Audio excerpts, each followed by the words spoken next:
so I gotta flex on him a little bit. That poster is a limited exclusive poster from the theatrical run in Tokyo. This was one of the merch items available at the table at a screening where the director Oshiyama gave a talk. It was him and one of the voice actresses who played the main characters were there, and they had the merch table out, and it was gone in like minutes. I came early and I hopped in and I had to snag a poster. Most of the stuff was kind of like plastic crap, so I wasn't too interested in it. But they had like a bag, which was useful, and they had the poster, which you got to do it. So you're saying you got the bag and the poster then? Yes, but the bag was... where the bag at? Where you say flexing? Where the bag at? I fucked this up. This is an L. That's a W. The bag is an L because I didn't realize it was cotton, and then I washed it, and now it's all wrinkly and shrunken. God dang. So I just have it. I have it in my room as like what is wrong with you kind of thing that I can look at and be like, why did I do this? But also I still just like it, Maybe one day.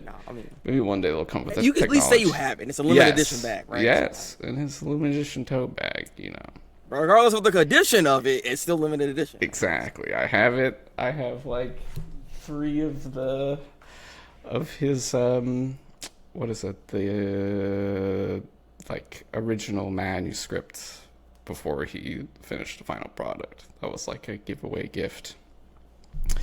So you need to take me with you. God dang it! Where you getting all this good? It's too late now. It's over now. I got all of the presents except one. They had all of these gifts you could get for going to see it live, and I went 8 times while I was there. Excuse me? Over 3 months. You said 8 times? 8 times. So I had 8 times in Japanese theaters. It was cracked. Oh, it's so good. Incredible. So you're telling me you're a super fan? Because good Lord. I do enjoy me some Look Back. I mean, it's an incredible movie. It was the best movie of 2024 for sure. Well, when I saw that was like getting the movie, I was like, yes, because it's so deserving of it. So. They didn't. No Academy Award nomination is so scuffed. Look, they don't like talking about anyways. Like, I don't even look at that. Their animation awards are always just like they're always kind of like, what are we doing? Just like a bunch of kid movies. It's like there's so much. Mm-hmm. Even Disney, even outside of the anime world, there's so much interesting animation going on that's not kid stuff that they just ignore whenever, dude. Whatever, man. Whatever. We all know the Academy Award is scuffed. Enough about Look Back, although I could go on, and I have many times on. Yeah, we're not looking back anymore. We're going forward. That's right. Oh, damn. Holy shit. I was waiting for that. I got dig it. Oh, that is a great way to get into our introduction of this week's guest. I'm, of course, your host, Secret Doves, Public Safety Vice Captain of Division 18, Public Outreach Social Media Division, and my age 35 as of recently, and my contract is with the War Devil. I would like to ask my guests to introduce themselves in the traditional public safety fashion. Give your name, age, and a devil contract. Oh. That's right. It's the break master here. Some call me Break, though. You know what I'm saying? Gotta throw my age out here. You trying to any amount of this can be confidential, you know, Kobeni style. It's fine. It's totally out there. Look, it is what it is. You know, we are the older anime weebs here. That's right. You know, I'm age 33 up in this business. Millennials, millennial Let's weebs. go. We've Let's been go. here. That's right. Evangelion era. That's I'm so right. surprised that why the war? Like I don't. Oh, you don't really know what I'm all about. You don't really know what I'm all about. Oh, see, this is fun. This is fun. Well, we can get to that. But finish your introduction. What is your devil contract? Devil contract though. Look, man. I mess with the future devil. Wow. I'm through the contract. I have to do the dance every time, man. You know, every time I do a chainsaw, man. That's I'm always true. doing this, man. Look, That's true. You do. You do. Look, the future devil got me. All right. That's a dangerous contract. Look at how it worked out for Aki. Although he was throwing his life away, so you know, I feel like the future devil could also mess with like a longer ride. As long as that's kind of what I'm assuming, you know. Yeah. What the future devil's looking for. He said, your future looks quite interesting. Right? there you go. There you go. Well, So we'll see what happens. yes. Thank you, the Breakmaster, for coming on the show. Been trying to set this up for a while. Normally on the broadcast, we do a chapter discussion, and it was a very interesting chapter. We will do a chapter discussion later on, but the Breakmaster has already laid out much of his thoughts, and you can see some of my thoughts there in the chat as well. The Breakmaster does, not weekly, because the manga is not weekly, but whenever it releases, Obviously, devil comes in. you know, whatever the release schedule is, you see the Breakmaster over on his channel discussing every Tuesday after chapter drops, doing a live read and reaction. It's always very fun. It's always very cool. I find the discussion of the channel, let's say, a bit more engaged, just a bit more enlightened than maybe the general, the general discussion that you find on, you know, the former Twitter. It gets deep. It's good stuff. Yeah, it gets interesting. Yeah, because you like say, just like talking about Twitter, because Twitter sometimes they be superficial with some of the things. That's about it. You don't hear nothing going on there. That whole website is so. You'll sometimes get some good takes here and there, but a lot of the time, a lot of the time the discussion. Anytime Fujimoto makes a freaking chick, like a new character of a woman. Oh my god! Oh, I freaking love her. That's it. Just based off the look. That's all it takes. Yep. I'm talking about all the Fumiko suckers out there. Why y'all like a Fumiko like that? Wow. Call it out. Well, I'm calling you out. We've seen how this character has come back around. It's interesting in an interesting way too. So you know what I mean. You let him cook a little bit. The character. If you let him cook a little too much, okay? It did take quite a while. It took a long time. Right. It was a lot of stewing with Fumiko. For sure. On the topic of your channel, I want to start out just as a personal curiosity. How long have you been doing this, just streaming content in general, not even limited to anime, just streaming, just video production, whatever, YouTubing kind of stuff? So I've been on the YouTube sphere for a very long time, different channels here and there. Started off doing voice acting, a voice acting channel, and that was somewhere in the 2010s. I've been doing content for a minute. That makes sense. I can hear that. Oh, really? Yes.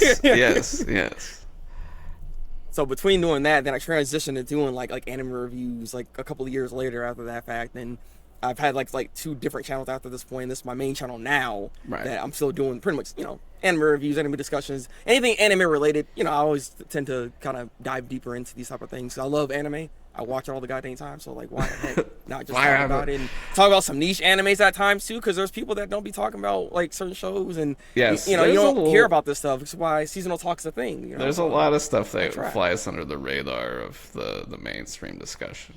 This season, I feel like Dan is the hot topic, but there's so much good stuff. I feel like Hikaru's getting some decent play, but there's so many good shows running right now. It's kind of Yeah. wild. And leading to like so much stuff being underrated from the season just because it's so stacked. Like it's incredible. Stacked. Okay. It is a really Y'all don't even understand. it's true. I stop it on the I'm not what I there was a time when I was watching anime seasons live, but I would just get into this thing where I was like, man, I could just wait. You can just be a season behind and then just like blast through all the shows, and it's so sick. So I do feel as though there's a lot of people that kind of like the way you watch. There's a lot of people nowadays that do it, and I blame Netflix for that one because everybody's like, I love to binge watch, and I'm like, I have a thing when it comes to like binge watching, because I feel like if you binge watch a show, you're not fully grasping all of the actual like content that you're actually consuming. You're just consuming it, but you're not actually tasting, what's all there. You know what I'm saying? You might remember like good maybe 20-30% of what you actually watched, and then you try to have these discussions, and sometimes you'll be missing details. That's a fair point. That is I could see that take, especially for like watching shows. I mean, even reading can do that exact same thing. Yeah, but I feel like you want to talk about Chainsaw Man? I feel like manga chapters are so much less involved. Like an episode of anime will be like 3 or 4 manga chapters, right? Usually, at least. Yeah, it depends. Like imagine like stopping and starting a third of an episode once a week or once a month. Then you're just like, what's happening? Like, wait, I forgot what's going on. Yeah. So this latest channel, how old is it now? Like, this one. I mean, I've had this one for a while now. I would venture to say maybe it's like 7-8 years. 7-8 years on the I have to double check that. Grinding away at it. Heck yeah, man. Yeah, but it's been off and on at times. Sure. Like this is the last I would say last couple of years I've been trying to dive deeper and actually get my like content really solidified and more focus on what I'm trying to do with it. Yeah. But yeah, it's been a channel for a minute. So, were you always doing streams, or was it like videos at first? No. I was usually making a lot of videos. I started off doing just purely a bunch of videos, and I was doing reviews for just multiple different anime and things of that nature. I got into the stream game initially starting around like I think 2016, 2017, but then I stopped it because I don't know why I did. I don't know, I just didn't really get into it. Like I missed the whole like Google Hangout thing, because I know that was a thing that was on YouTube at one point, but I never really got into that situation. I feel like this is ancient. Yeah. That is ancient lore. Yeah. What is that? Google Plus Hangouts? I've been in the game for a while. All right. That is yeah. But I never got into the whole Google Hangout thing or anything like that. I've only jumped into streaming pretty heavily in like I think it was probably before COVID. I think. And I started doing like streaming for a while. That's yeah. So that you were ahead of the curve, I suppose. I feel like many people that I talked to after COVID were like, "Oh, I started a channel during COVID because I was locked inside, so I was just like, screw it, I'll do YouTube. I'll give it a shot." But that's cool. You've been at it a long time. That's rad. So you said your thought was just like, I might as well. What was like, why take it in the content direction? Like, why push it out? So like there's a difference between just making like videos and live streaming. Videos, especially when it comes to the interaction, you have a lot more time to think. There's less chance for you to mess up and like, talking to someone in the comment section and everything, versus when you're live, you're there and they're right there at you and we're talking at that exact moment, and anything can kind of happen and all that kind of stuff. So it's crazy. I mean, yeah, it can get kind of crazy. Like I didn't think streaming was an avenue that would maybe be beneficial to me, I guess, is what it was. I didn't really think too much of it, and I was always just like, I want to keep creating content, create videos and things of that nature. But I mean, really getting into it, I've really made a pretty sizable community at this point. Yeah, I feel like I got a lot of it's good nice. people in it at this point, and I'm glad I did it. I'm glad I made the transition to even do streaming. Now I'm doing both, technically speaking, but yeah, I'm glad I'm in there. Yes, for sure. Definitely recommend it. It's a nice sort of like smaller stream community, but it's up and coming. It's growing. I feel like when people come in, they have a good time, so they tend to stick around if it pops up again. You having a good time? Yes, I've been blasting it over on Blue Sky, where I have my that is my sort of avenue into content. Well, everyone watches this show is probably aware. Oh. But okay, nice. in the era of when the pandemic hit, the platform I locked into was Twitter. Oh, rest in peace. Interesting. And I managed to, through analysis of part 2 as it was coming out, scrounge together around 5,000 followers on Twitter. What you're talking about? But I have abandoned X.com because it's full of Nazis and it's not very pleasant to scroll. And that's I would say you could curate your content, what's being shown on there, but even then, it's way too. You're still gonna run into things. I mean, it's just at this point, it like all of the discourse is overrun with it because it's just everywhere. It's really going out sad. Like Twitter's truly going out sad. It's just not a good website. I mean, what do you expect though for the person ended up running it? Yeah. And then just like even the normal discourse, like normal discussions about other stuff, it's so like the algorithm there is so tilted towards just like yelling at each other and saying the most outrageous shit that every discussion about anything I see just devolves into the most ludicrous, and you know why that is? Inflammatory crap. To do so.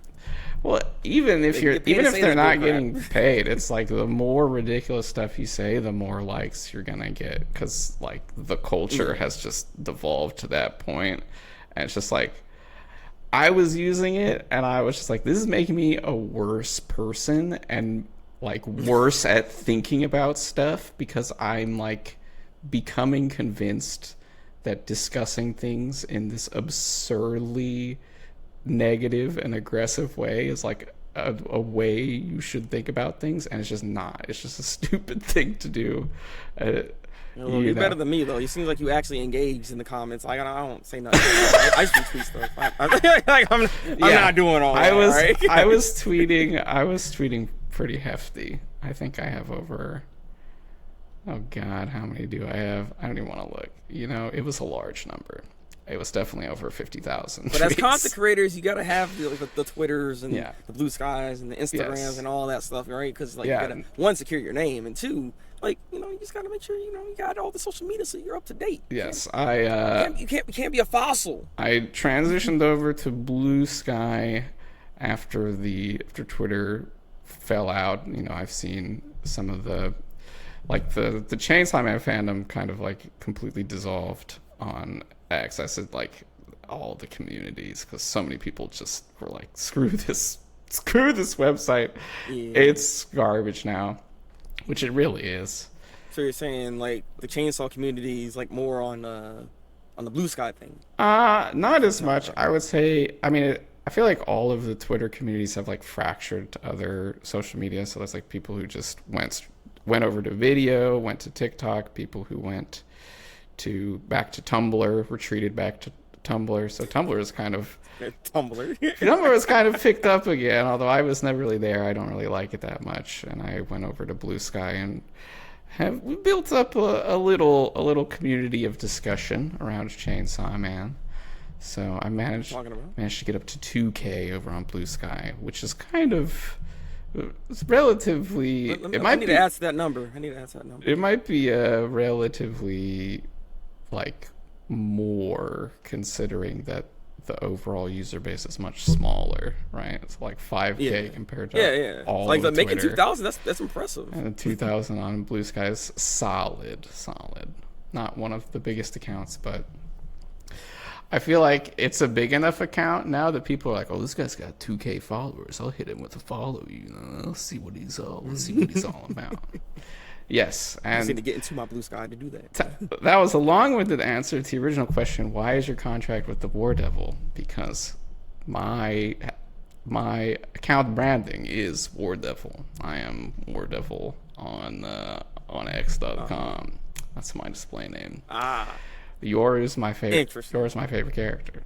Incredible. Yoru? Yoru. No, you don't mean you mean Asa Mitaka. Nope. Please, right? Not Asa Mitaka. Yoru the War Devil is my number one favorite character in all of Chainsaw Man. Not just part 2. I know you're supposed to be interviewing me. But I'll switch it up on you because, like, excuse me.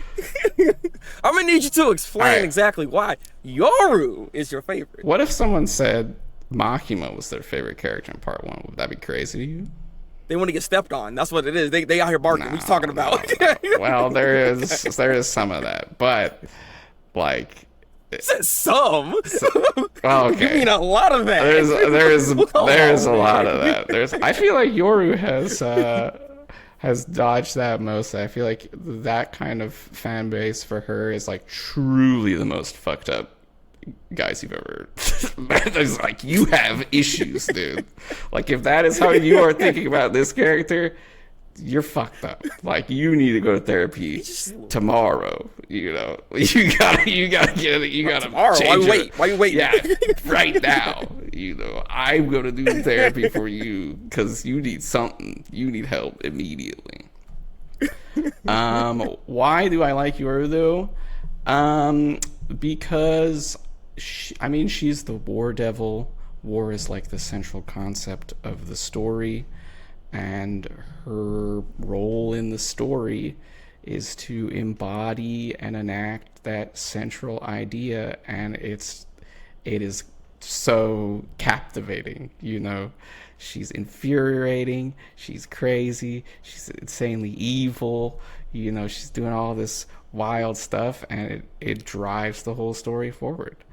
In the same way that you said she's evil. Yeah, she's she's insanely evil. It's so sick. I mean, do you really think she's evil? Because I feel like perspective is a necessary thing to have here. Oh, yeah. What do you... She destroyed... She killed like 100,000 people in downtown Tokyo.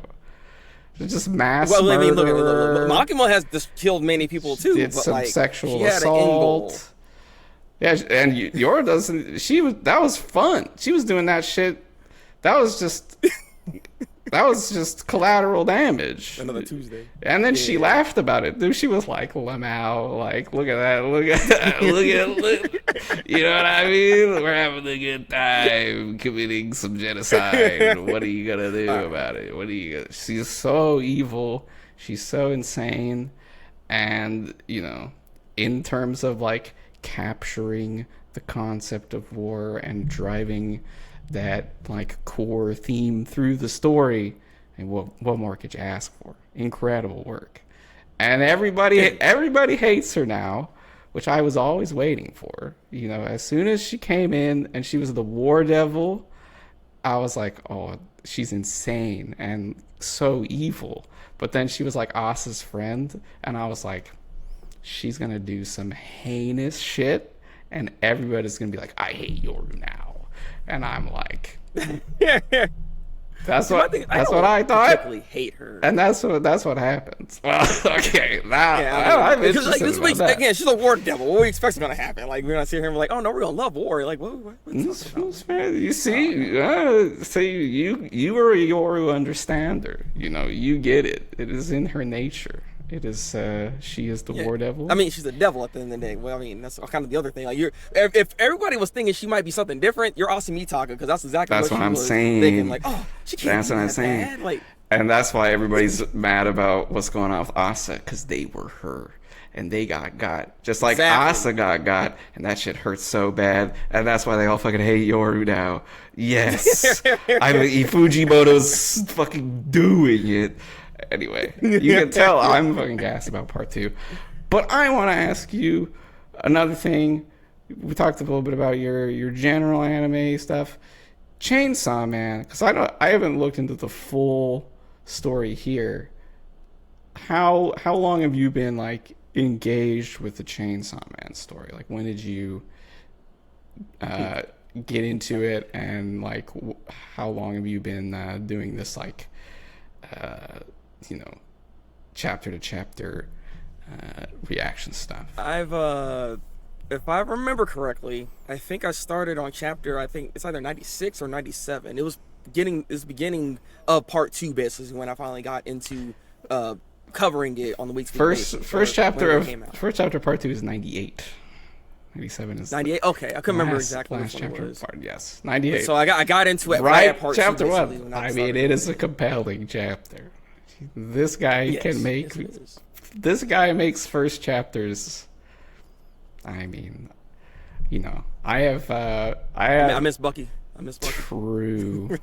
There's still people talking about the Bucky comeback. You're delusional. What the hell are you talking about? I mean, wait. I mean, it's a devil. It can always come back. Sure, that like, chicken devil redemption should still exist. The Bucky could save Asamitaka. That might be kind of crazy. It could be sick. Imagine he pops up again. It's like, Asa, remember, we were friends for 10 seconds, and then you murdered me. I'm sure that would turn it all around. I'm sure that would get her mindset exactly where it needs to be. 100%. Yeah, pretty much. No, I mean that's a great starting point. That's the chapter. Chapter broke my brain. I had to binge read it to catch up to where everything was at, because it started getting like really popular before that time, obviously. Right. But I was like, okay, what is this Chainsaw Man all about?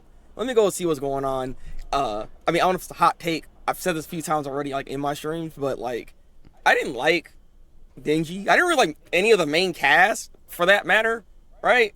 Until like I think the Rize arc came through, and that's when I started liking Rize a little bit. And I was like, okay. And I started kind of understanding a bit more on like what's going on with Denji for that matter too. That's when I started to be like, okay, I can sympathize with him a little bit, but I still don't really vibe with his like personality per se. But it wasn't really about the characters per se for me that was like captivating me to the series itself until we got to like more Himeno situations, because I mean she's pretty good too. But yeah, it was one of those things about like the world elements and just how the power system was for Chainsaw Man. That was very interesting. Had me quite interesting about it. And then I mean Makima also, as the show went on, everything got more interesting. And then of course I started vibing with the characters at that point too, with Aki and power and all that. But starting off, it was a little rough for me. It was a little rough for me. I'm not gonna lie. I strongly agree with this take. When the first season of the anime was coming out, I was like, people are not going to think this show is that good, because straight up. Okay, so you think just like me with this? It's not. Like, the first stretch there is like, it has its moments. It has some of like my favorite moments in the series. Aki's entrance with the Fox Devil, very cool. The moment where Makima's like true necessary evil is always collared and controlled by the state. Oh my god, Amanda Haley absolutely cooked on that translation. Incredible line, incredible panel. I love that one. But overall, the story is kind of like rocky. The characters feel kind of not too rich, which is kind of a hallmark of it. Also, I just realized I said Himeno. Let me take that back. I mean, I liked Himeno initially at first a little bit, but then I realized she's a predator, so I'm like, I'm taking that back real quick. And I meant Konobi is when I said Konobi. Kobeni. Yeah. Kobeni. Yeah, that's the chick. Okay. Yeah. Kobeni. I want to say that like on record and be like, wait, what's this man talking about? Look, I mean, yeah. it was well animated though for that one scene. Himeno, y'all know what scene I'm talking about. I think Himeno is a well done character, even if she's all fucked up. She is though. Yeah. Yeah. I mean, all the characters are pretty much that though, right? They're all fucked up. Yeah, they're all fucked up. You know, Aki's suicidal, Power is insane. Kobeni has so many problems. Her life is just bad. So good. Do you expect her to come back in part 2 at all?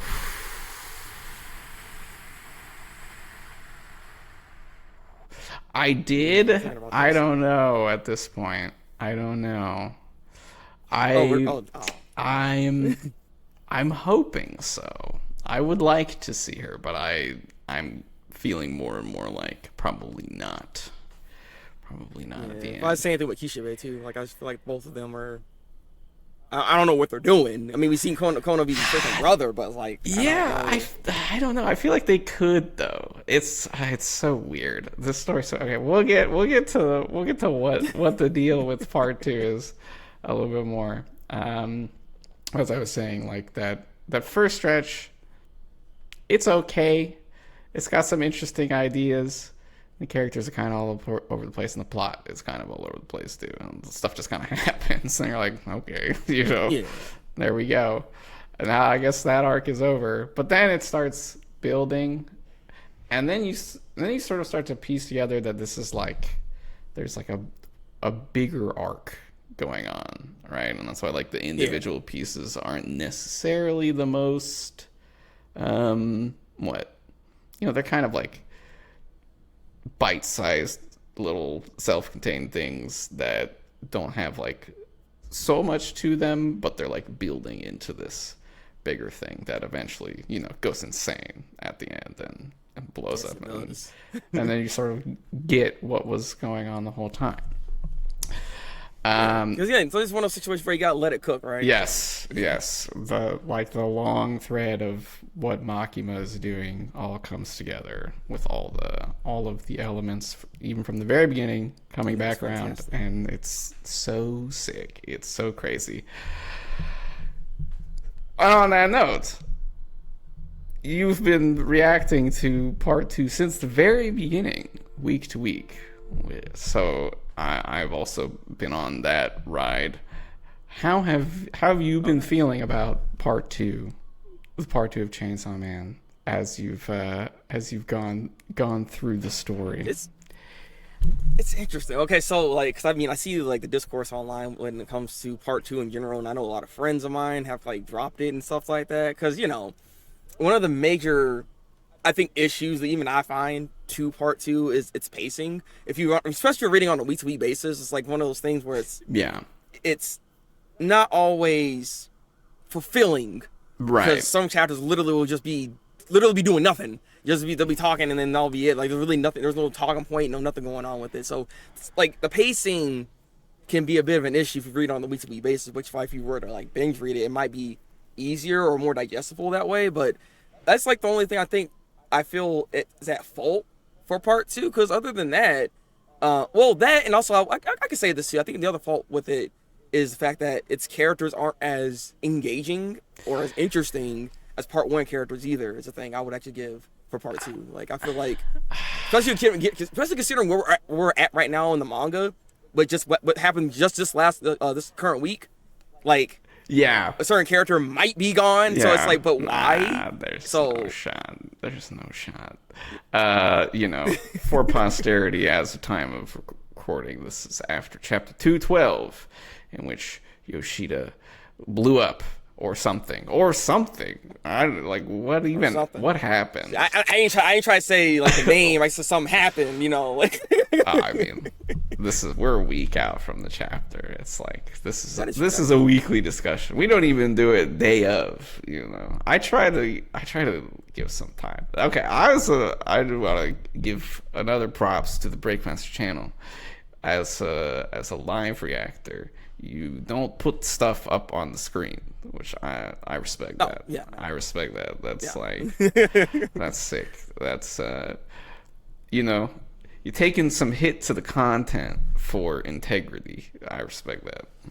That's Hey, you gotta do what you gotta do sometimes. Look, I'm trying to keep my channel up. like, exactly. Also, smart moves. I've seen too many people that be trying to react to it, like manga and all that stuff. They be having the full panels and I see what happens to them. They get up to like 20K because everyone's like, oh yeah, I'm reading along, and then their shit just gets blasted as soon as it gets on the radar, and they're like, oh, my channel got struck down. It's like, you're blasting fucking. Yeah. You're blasting copyrighted content all the time. Like, what do you think? Yeah, what are you doing? Like, what do you think's gonna happen? The rules when it comes to like Nick Light always being like, why are my reactions getting taken down? And it's like, man, what do you think? Why?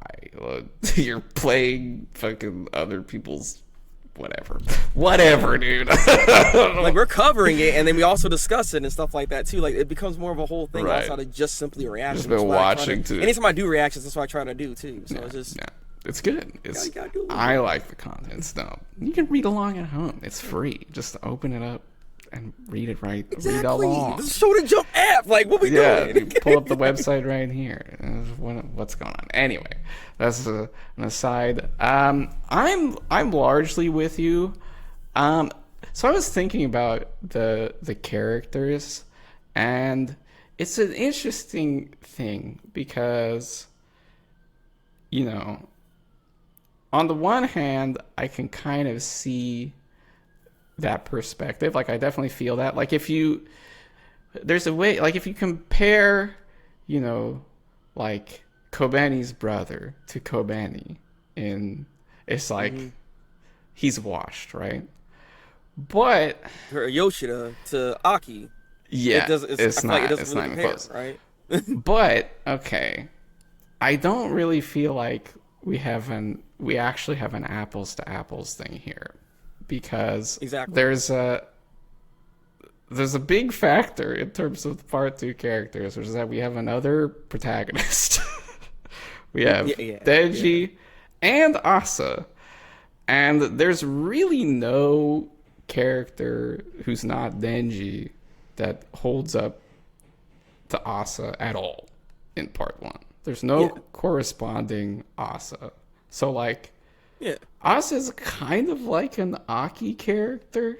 She's a very similar character to Aki. Like, I guess you could. Very similar backstory, similar role, kind of in her relation to Denji.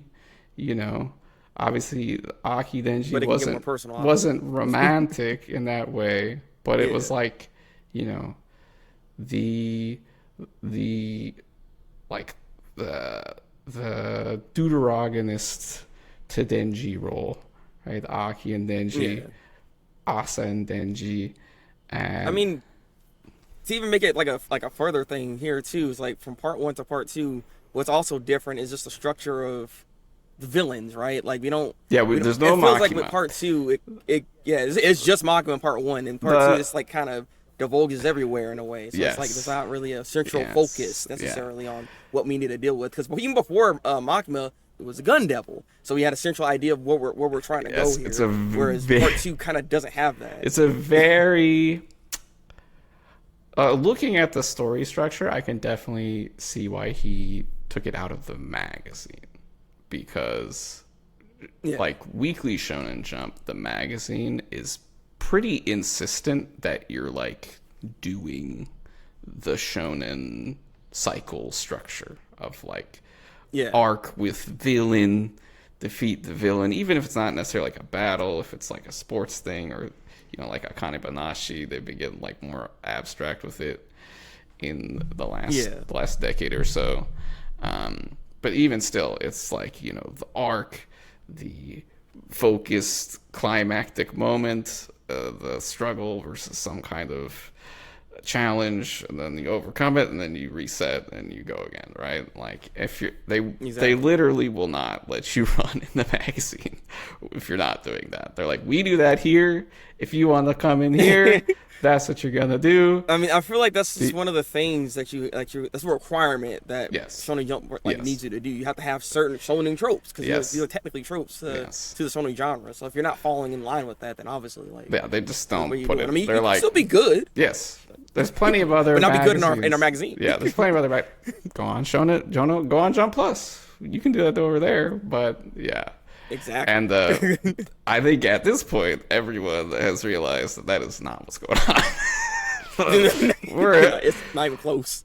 Not even like it's not even that he's doing some other kind of story. I've never seen anything like this. I don't know what's going on. Like, I can't really put Chainsaw Man in like. Yeah, at this point. Like I don't know where would it fit. Like if I were to like do a comparison to like another manga per se, because of just how like out there sometimes the story can even be. Yeah. I mean, again, we have an STD devil. God dang it! Like, what are we talking about? Like, and what's up with this ability with the STD devil? Like, what? You know, like, it's Fujimoto. he's way off the rails. You know, once the aging devil sent the two main characters to like an alternate dimension after like the climax of a fight and just put the whole thing on pause, I was just like, okay, we're like he's going nuts. Like, what is, you can't do that, man. Like, no one does. Why? That's, what are you talking? In order to get to the other side, you got to go inside Denji. What are you talking about? You know, what the fuck are we doing? Like, what is this? You know, who writes like this? You know, that's what I'm saying. Like, this is Fujimoto. Like, yes. This is why it's like one of the hardest, as I do on a weekly basis. It's so hard. So I ask, like, okay, what I think's gonna happen next chapter. I'm never right because it's like, hey, it's you impossible. can't predict this crap. All right, he's like, what? He's not following.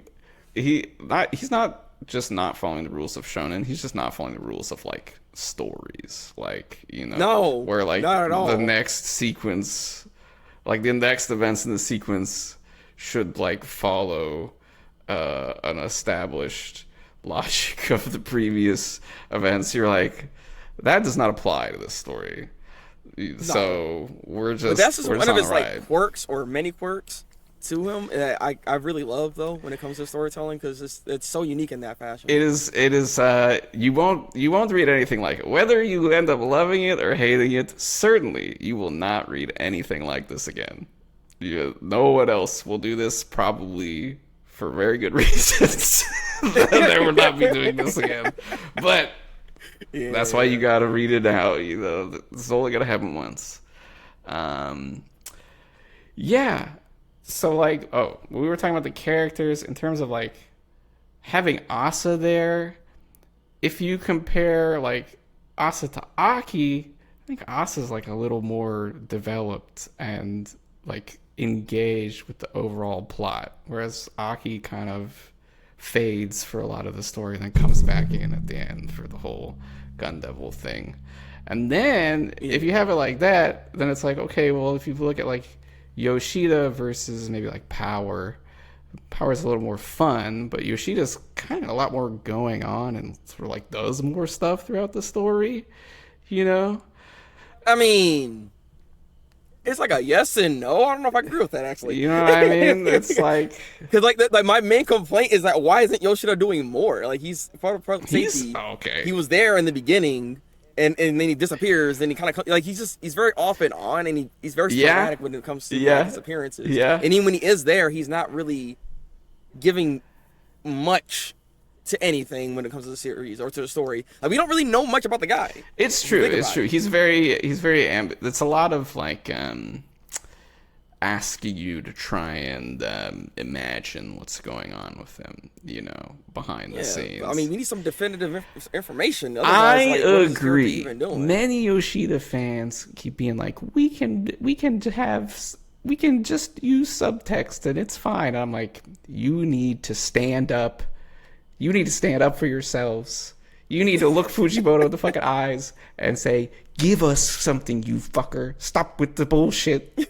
We're over here crafting like 5,000 page backstories that we literally like 4,000 of it is completely made up because we have nothing on this guy, you know. And I think also maybe, I don't know, this might maybe on a personal thing for me. It's like I thought it was gonna be more with him because in part one, he was the one that actually seen Makima survive that whole situation, exactly. right? Like he's one of the characters that got into part two, and so he's clearly deep. Oh. He's clearly deep inside public safety. Pause. Yeah, and like he should know some shit about what's going on. And I mean, as of the last chapter, you know,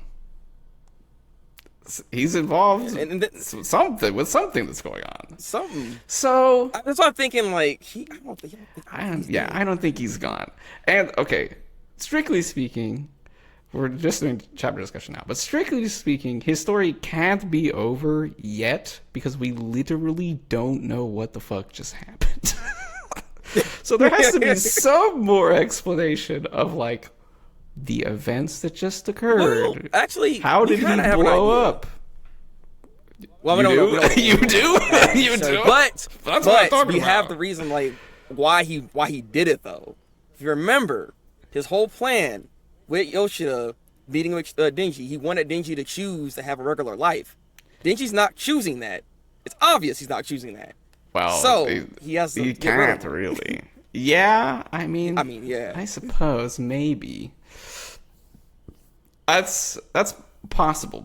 I can see that. That's certainly like what the deal was with public safety that Yoshida presented. Yeah, that's if it's going in line with that whole thinking, because I don't. Right. It's hard to tell. Fumiko is also on a weird thing. Yeah, she's also part of public safety. That's what I'm saying. It's weird. I've heard many insane cope theories over the past week from Yoshida fans. They're deep in the copium well. But some interesting ones for sure. We'll save that for the full chapter discussion next week, leading into the return from break. But so you've been enjoying part 2 overall. Yes. What's some highlights in your mind? What are the moments where you were like, oh shit, he is absolutely cooking on part 2? You know what? Okay, so I was gonna say something more recent, but no, we can go back in part 2. Yeah, the whole thing. I mean, you like Yoru. Exactly. My favorite character is actually Asa. Hey, like, that's what I'm talking about. In the entire series, like she's my favorite character pick in general. Like I love Asa. I see a lot of like attributes that I can see myself. That's what I'm saying. I can't really get with like the part 1 had overall better characters than part 2. Maybe some of the like bit part characters aren't as fleshed out as they would be in part 1, but does that matter? They have an overall better cast. I really think so when it comes to part 1. If I have to admit, because there's a lot we do know about Aki Power. Yeah, and we got like Makima. Konobi, Kishibe. That's why she's iconic. Like, Kishibe was really cool. Quan Chi showed up and all this stuff. We got Reize had her whole arc. There was like more breadth of characters to pick from. There is a lot more characters too. This part of the reason why I say like this part 1 does just have better characters in general. Because with part 2, we don't really have that many to begin with to really latch onto. That's true. There's like and a lot of them don't have a lot of development. Like Yoshida doesn't really got a lot. Fumiko, we finally getting some like about her now. Yes. Right. Just now we're 213 chapters in. So like we're finally getting some out of her. Yeah, it was very good though. It was really interesting. It was good. That is my thing with like Fujimoto is everyone's like, like, oh, he forgot about everything. Oh, this will never, like, he'll never pick this back up. I'm like, this guy is. This guy. They do this all the time. He hits you. He'll leave stuff lingering, and then he hits you with like it's not even a full chapter. He'll hit you with like 3 pages, and you're just like, he fucking did it. Like this guy can he turns on a dime. The story's always moving in crazy directions, and whiplash will come out of nowhere, and you're just like, huh? But this is what I mean, because you have to build things up for things to actually have stakes and it matter for you to have then those emotions that was going on here. Because we're talking about moments outside of like you get it outside of like the Asami talk of this character and seeing that friendship with Yuko. Like I really like that entire arc actually, and what happened to Yuko at the end of the day. Really, it sucked for her, but I like that moment when she ended up she was kind of gone, and then we saw Fake Saw Man over there. Like, bro, what? Is she gone? That was a shocking moment for me. Is she gone though? I'm sorry, man. Look, she's kind of dangling. She ain't here no more, man. Hey, don't forget what the Death Devil's power is. All right, don't forget. See, I didn't think about like that. What? Yuko came back to life once. She got chopped into pieces. That's true. Getting her head But chopped I mean, off. she got hit with a. It's no problem. And okay, I'll keep that in the back thing. That's what I'm saying. You know what I mean? I mean, if you think about it, this whole part 2 actually is like, is anybody dead? Because I still believe and full-heartedly think Nayuta's still alive. All right, I know people say, "Oh, you're coping." No, she's still alive. God dang it! My thing with Nayuta being alive is it's just weird. Like, killing the control devil is just weird, right? Because and we didn't get enough about her either. That's another character. She comes back. I don't necessarily agree with that though. Like, I think she feel had like there's a lot more we could have done with her. Come on. Yeah, you could, but like, I don't feel like you have to, right, for it to be good. I feel like Nayuta's chunk of the story. So you're telling me you don't want to see the freaking? Good. Of course, I you don't want to see the sisters come together. They're all here. Of course, I want to see Nayuta again, but I feel like Nayuta's role in the story and the arc of her development and its conclusion and like that leading into the whole like complete, Denji's complete breakdown and his descent into like the lowest form of his existence, right? Like, that's pretty sick, even if it's a little bit, even if you are left wanting more, you're like, oh, we could have had more. But I don't know, that's kind of the same way I felt about Power and Aki in part 1 after, they were. I mean, we've had a lot more time with Power and Aki though. That's the thing. Like, we didn't really get a lot of time with Nayuta. Yeah. Like I said, I'm gonna keep that in mind that she's still gonna be around, but I do see what you're saying. I mean, I get the impact that her death has done for Denji, but right. I still think as a whole, when it comes to part 2 in general, I don't think anybody's dying actually. Like, everybody has fake death at some point. Even Yoshida has fake death, technically speaking. Like, there's so many instances of this. Fumiko is another one. Like, it's just I'm wondering that maybe this is kind of like part of the structure of this part 2 of what we got going on here, that nobody really actually dies right now, right? So I don't know. Fujimoto really loves immortality. He's very fascinated with the immortals, going back to Fire Punch. He likes the immortals because they can't commit suicide, so he can torture them infinitely. That makes a lot of goddamn sense. I haven't finished Fire Punch. That's what I'm like. He's just like, there's no way out for you. Life will grind you into paste, and you cannot escape. That's why I'm saying maybe still gonna be around because she still has to feel more pain, I guess. All right. Yes, exactly. So that sounds so bad. So nonsense. Take that out. We'll edit that out. Yeah, that'll. Some stuff like that. Anything else to discuss on part 2? I had something. Oh, you were talking about what stories compare to with. There's nothing I can think of that really works exactly the same way, but I think looking at it now, like the way the story is like kind of dissolving and like everything just keeps getting worse and worse, it really is a lot like Evangelion or Devilman. Like that that lineage of story where it comes at you with like a classic genre setup, like Devilman hits you with like that kind of edgy superhero stuff, and then Evangelion comes in with like a very by the book, straight ahead, still a little more edgy, a little bit more risque, but pretty straight ahead, giant robots battling monsters kind of stuff. And then I mean, it also deals with like freaking Evangelion, like sexuality with women and all that stuff too. So I can see what you're talking about. It actually makes a lot of sense. So that first third is like normal, and it gets everybody in, and they're like, we're gonna have a fun normal time, and then that's not what happens. And then we're going to hell, and only bad things will happen. Have a good ending? Famously, no. I don't want to spoil you though. But there's just conceptually speaking, famously, I mean, he literally just says it in the manga.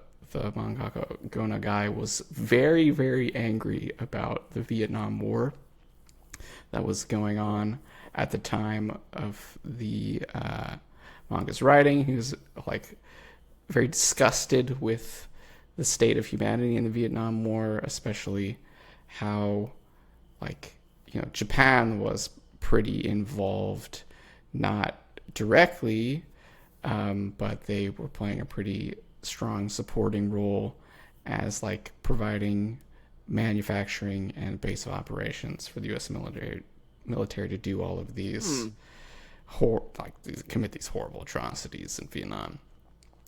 Again, you're making another connection right there, because look what's going on right now. I'm saying, yes, it's very, very similar. Making a lot and being very obvious for how he feels about America. Yeah, it ends. I mean, it ends in horrific apocalypse, very famously so. Huh. And I mean, see, I was hoping that this would be like, it could be like there was like some like good outlier or some good messaging at the end to make you feel like happy. It sounded like to me that Chainsaw Man could go in the same direction and we just be depressed. Yes, yes. I mean, if he follows in the lineage, if he follows in this legacy, which is, I mean, he made references. He made the reference to End of Evangelion, obviously, infamously. Yeah, it fucking broke everyone's brain. Everybody was going crazy on that. That's wild. And the house fire scene with all the people holding spears is a direct reference to a very, very infamous scene from Devilman that has sort of been forgotten to the sands of time. But I mean, it was like one of the most controversial moments in manga during that era. Okay. So he's really pulling. I didn't have that insight. Yeah, he's really pulling out all the stuff from the past that made everyone go, "What the fuck?" And he's just like, "And I'm gonna put it all in my manga now, and you can read it." I mean, those are good. Those are good references, though. It is two really good manga animes and manga. Two stories that were very divisive at the time of release, and in retrospect, everyone was like, okay, see what was going on here. But it's a tough one. So I'm not outlook not so good on this ending. That's what I would say. You really think it's gonna just be that bad, huh? I wasn't thinking there's gonna be a good ending, unfortunately. You're like, Denji's always suffered. I don't see it changing, unfortunately. Yep. It ain't gonna be no happy ending for him to get married to freaking Asa, none of that, all right? Like, yeah. I don't know. He's gonna be a broken man. The Asaden ship. Beyond broken. The Asaden ship is gonna be a tough one. I think everyone's talking about Asa dies. Okay, let's do it. Let's talk about what we expect for the end of part 2, because we do our final segment on the broadcast every week. We try to predict what will happen in the next chapter. Since we're doing an overall discussion, let's try to predict where the hell this story is going. We are not going to be even close, of course, but let's try. Well, you never know. Let's try. Yeah, maybe. Maybe we just hit it. You know what I mean? Just figure it out. Because, like, I can't, I've said this many times, like, I do believe Asa's not surviving this. Like, as much as I like her and she's my favorite character, I just don't see her surviving this in any capacity. Whether Yoru takes her out somehow, or there's some kind of sacrifice that ends up happening. Mm-hmm. But something's going to go down where Asa's not going to be here anymore. And I say sacrifice because, like, Yoru is getting out of control as we're seeing right now. She's kind of ridiculous at this point, and maybe Asa could do something to kind of, like, mitigate this issue and get her out of there, basically. Like, I don't see her like living through this, and that's gonna hurt Denji in some way. And with Denji, I have no idea, honestly. I can't. It's hard to predict like what was gonna happen to him. He might maybe go full devil. Maybe that's what the whole thing is. Because like remember there was the option before where he has to either choose being the human devils or being a devil. And the Fire Devil did tell him about options and choices that you have to make at some point. Like, again, this is also another theme that's been going on. So, like, I do wonder if this is going to be something that it falls in line that he just becomes fully that. And that's why hell is risen. And that's why we got all the devils out here now. That's just the world they live in. That would. Okay, full spoilers for Devilman. That would actually be the Devilman ending. That is literally. No, really. The Devilman. That is literally what goes down in Devilman. That would be quite wild. Because we're expecting a part 3, right? Like everybody's expecting like a part 3, and this would be easy to go into like a hell arc of part 3, and like there's actual hell on Earth. So. That's true. That was another question I wanted to ask. Do you feel the vibes of a third part? If this is the direction that he's going, I do expect the part 3, and then this will also be able to explain just hell in general, because there's not really much information we know about it. True, but it'll be good to actually finally get into and see, potentially even see like actually power, the blood devil. Yes. And honestly, we won't see power, we'll see the blood devil, but you know what I mean? Like there's a lot that can be explained here, and then this can also be the third part about Denji trying to refine his humanity is a thing here. That's an interesting one. I could definitely see that. I do think like part 2 has that like middle part of a trilogy vibe, where it's just like only bad shit's happening, the villains are popping off, everything going to shit, all your favorite characters are fucking dying. Yeah, all the fans are just like, what the fuck is going on? And then they hit you with part 3 coming, and you're like, wait a minute, this was all set up? That's fucked up. Fuck you. What the fuck? I was reading all this and it was a setup for other shit. That's stupid. Fuck you, man. Hey, look, it happens, all right? Look, I mean, didn't freaking, Into the Spider-Verse, like their second movie, was that not just a setup movie for the third one?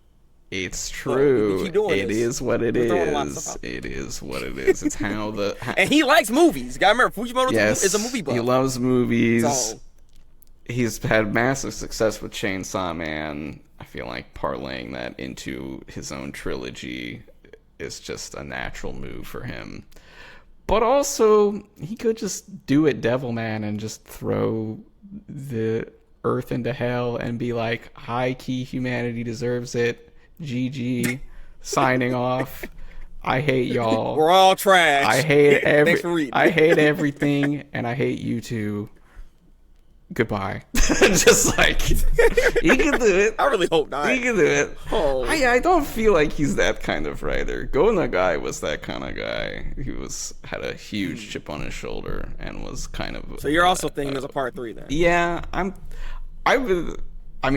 I've thought that for a long time. Just because, come on, you think a guy who loves Kill Bill, Star Wars, Jaws, exactly. He's not gonna do 1, 2, 3.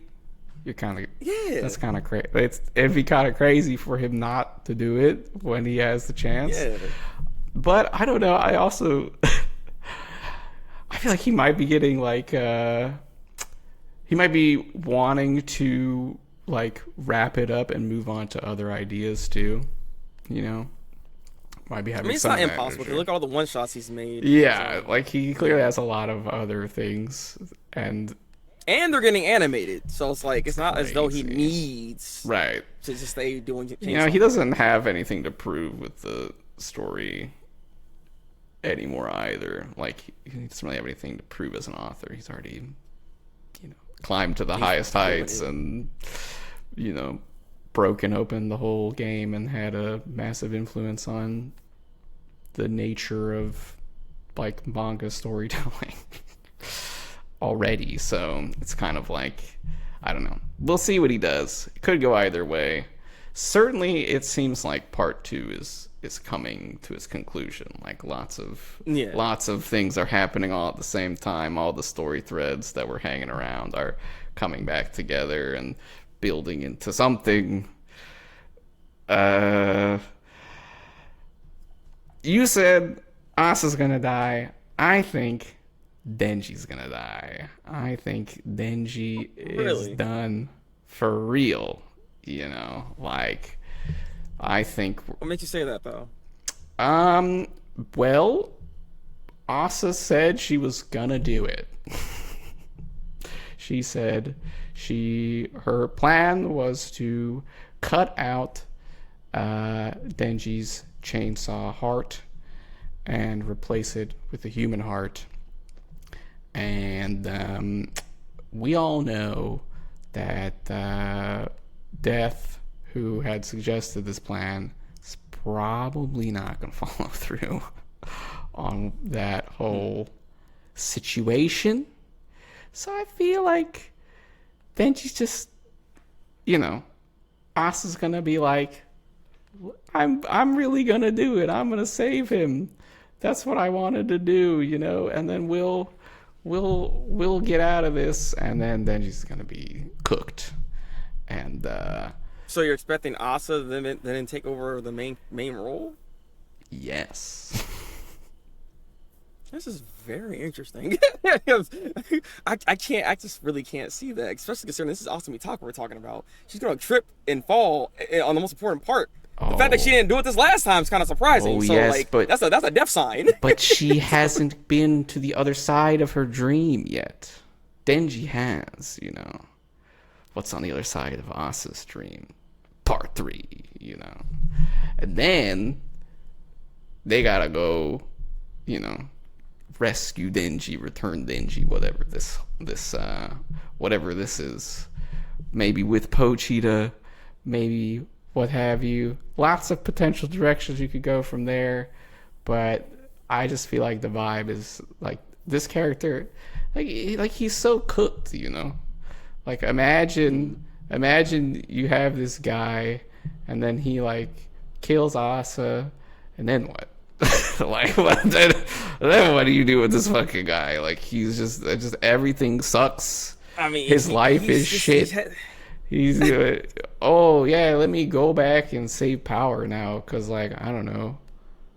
Wow, he's done. Like that's what I said. He needs to find his humanity. There's still that, because he's like, that was also something in part 1 that as he became this version of himself, he was already kind of like losing his emotions as it is. Yep. So that's what I'm trying to say. Like, I can see that. Again, Pochita wants him to have a good life. All right. It would just be like a massive like ricochet for the trajectory of his character. It would just be like suddenly he's like, and you know what? Turning my life around, and I'm gonna be human. And it's like, damn. Asa could be that thing to do it though. Okay, maybe. That's maybe, the thing. Yeah, maybe. Yeah, could be. Don't underestimate romance and the love here, man. We'll see, and we will see going forward, because both of us will be discussing every chapter that comes out in our respective locations. You can catch the Breakmaster on all of the Chainsaw Man Tuesdays that occur in the evening, usually around like 5 p.m. Pacific, right? Around like 5 to 6, 5 or 6, yeah. 5 or 6 Pacific. You can catch us Monday, Tuesday-ish, whenever I get the videos out after we record them. Whatever, these things happen. You're making videos, you editing, all right? I don't edit, which is my sick secret. You know what I mean? This is uncut. This is raw. Okay. Yeah. That's how we do it in public safety.